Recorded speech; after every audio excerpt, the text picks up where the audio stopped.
Okay folks, just kind of a short video to catch you up to where we're at on this build process. One house cleaning note, these plates that mount to the bottom of the frame, you have to make sure your angle is down. On this side, I had it reversed and your carriage runs into it and you crash. So, as you can see, we have the water tank mounted now.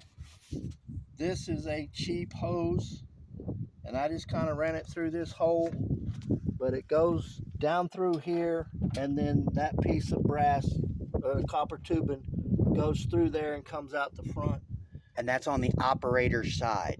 Bear that in mind. And I know the last thing that we had talked about, Dad, was where the stop button goes. So the major complaint I have right now is this cable right here is the throttle cable for the motor. And basically it just comes straight out from the motor and goes to this handle. I zip tied this little holder on just to kind of hold this cable up. Otherwise it sticks out to about right here, and you just have a big old chunk of cable out here flapping in the breeze. We attempted to run it up under this cover, but it interferes with the lift cables. And I attempted to bring it around this leg out this way. What happens is, as you bring the carriage up fully extended, it traps the cable up against this and it wouldn't work. So right now I don't have a solution other than that. One of the other things we found is there is a video, and I didn't write the gentleman's name down. I'll put that in a later video. But on his mill, he actually doesn't have this nut. He only uses this. And the reason being is the plastic one with the blue line. You have these gauges up here at the top, 3/4, 4/4, 6/4.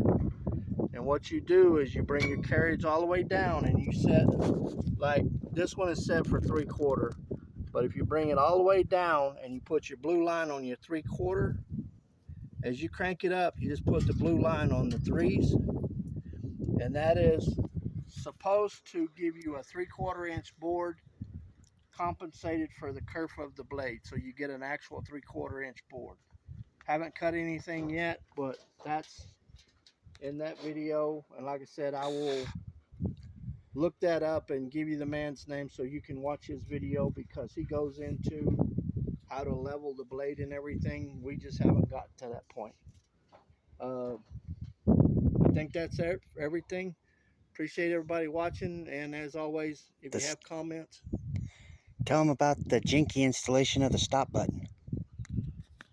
This stop button does not look like the one in the book. The one in the book, this pulls off and this unscrews and you slide this through. This particular button, on the back side of it, are 2 screws on the side that look like they don't do anything. When in actuality, when you unscrew them, this will make less than a 1/4 turn and then pop off. And then you can slide your stop button in and tighten those same 2 screws up and put the stop button in. But then that stop button, you push it in for emergency stop, and then a small twist unlocks it. And let's see if I can get here to the back side so I can point these little screws. These little screws right here. You got one here, and I don't know if you can see it, but you got another one right there. And yes, these wires are in the way. And do not take the screws all the way out. Just unscrew them until you can twist the front portion of the button, and it will come apart in 2 pieces. Because we took the screws all the way out and dropped it 900 times trying to get it started again. But give everyone an overview. This is where we are with our Frontier Sawmill OS 23.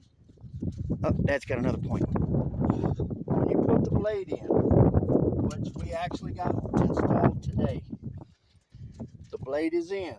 And it's wicked sharp.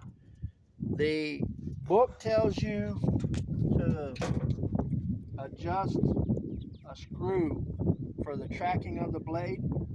There's 2 of them. There's one on this side and there's one on the opposite side. And and you have to basically adjust both of them to get the tracking of the blade to stay on the rollers.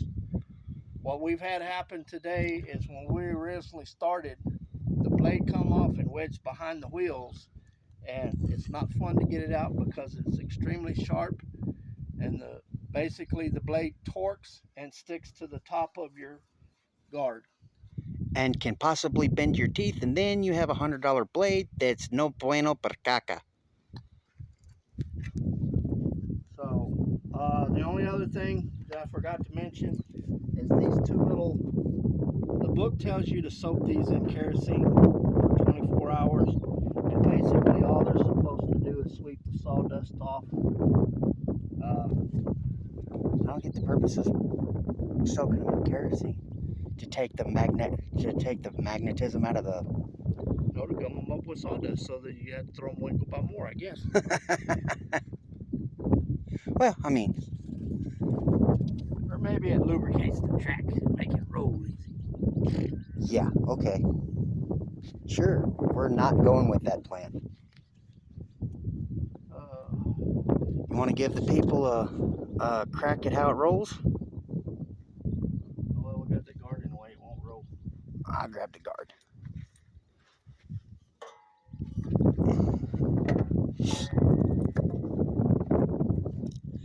So you depress your little foot brake there, and Dad's walking the operator's side, and it'd be a lot noisier if the blade was on, but that's pretty much how it goes right there.